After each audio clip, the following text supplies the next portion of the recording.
అంటే only harassment కేసే పెట్టింది. దానికి అది ఎస్ఐ గారు ఇన్వెస్టిగేషన్ చేసినారు. కిరణ్ బాబు పెట్టుకున్నారు కదా ఆయన.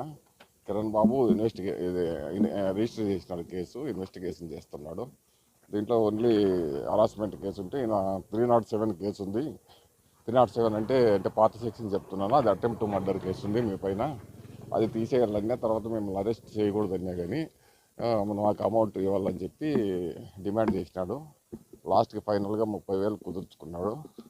ఈరోజు మా దగ్గరికి వచ్చి నిన్న కంప్లైంట్ ఇచ్చినాడు. ఈరోజు మేము 30,000 కుదుర్చుకున్నాడు. అదంతా రికార్డ్ చేసుకొని వచ్చినాడు, కంప్లైంట్ ఇచ్చినాడు. తర్వాత ఆయన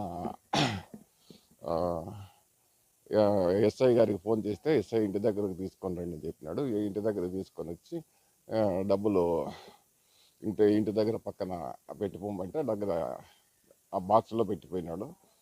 వెంటనే మేము రెడ్ హ్యాండెడ్గా పట్టుకోవడం జరిగింది.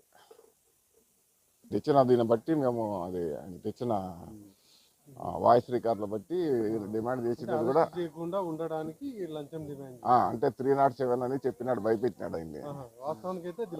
లేదు, ఓన్లీ వేధింపుల కేసు ఉంది. 307 అని భయపెట్టి ఆ సెక్షన్ తీసేయాలన్నా, అరెస్ట్ చేయకోకుండా ఉండాలన్నా. ఉత్త 307 అంటే బెయిలబుల్ అని అందరికీ తెలుసు కదా. ఇప్పుడు అట్లా భయపెట్టి ఆయన డబ్బులు ఇది చేసుకున్నాడు. అది లేని దాన్ని ఉన్నదని చెప్పి అదే లంచం డిమాండ్ చేస్తున్నాడు. 30,000.